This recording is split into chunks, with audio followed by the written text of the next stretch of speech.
I started my career, I guess, as a training as a chartered accountant at Pricewaterhouse, and moved from there into financial services, taking a number of different roles, sitting on many boards of some of those financial services companies, which included Credit Suisse, Fidelity, the fund manager. I think I had a rather unusual background and experience to most executive coaches. I originally trained as a doctor. I've always been really interested, fascinated by people, and so maybe not surprisingly, I specialised in psychiatry. After leaving psychiatry, I went to work for an insurance company who provided professional indemnity insurance to doctors, and throughout that time I did an MBA.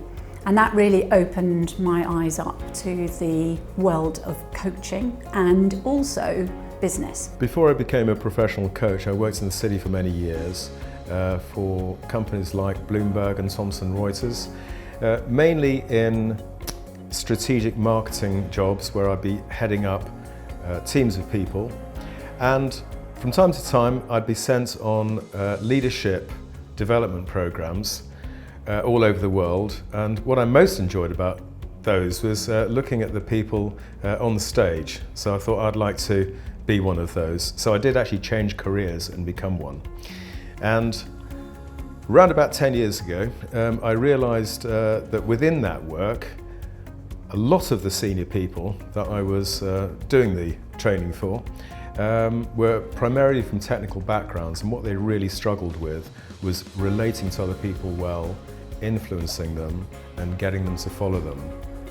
And I realised that if I was really going to help them, it was more one-to-one. So that's why I decided to become a professional coach.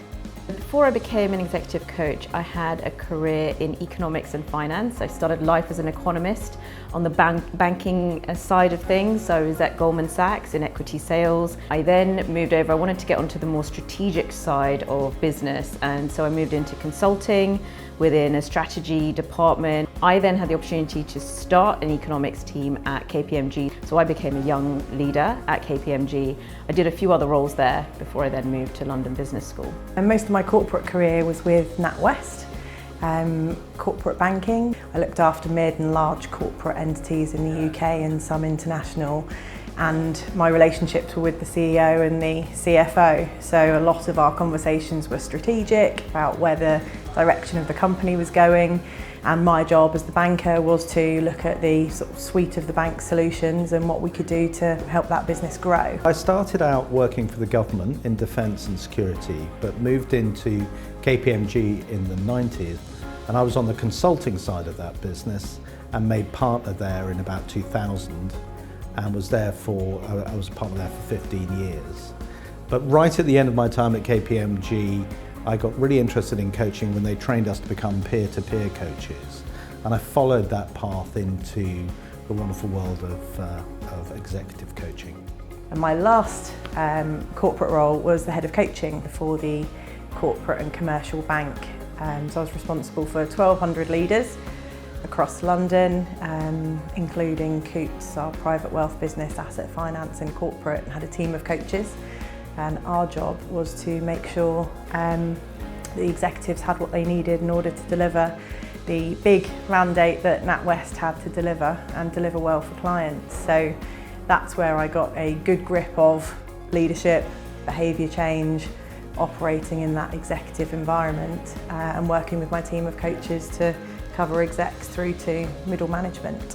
If I look back at my career before I became a coach, started back right to the start, I had 3 older brothers, so I always had to find clever ways of keeping up. I think it also gave me a fascination with how people tick. So I think that's really what started my fascination with the broader area of development and performance. I then, in my first career, went into media and communications, where I worked for 30 years. For the last 10 of those years, I was in the C-suite as the CEO of those global organisations.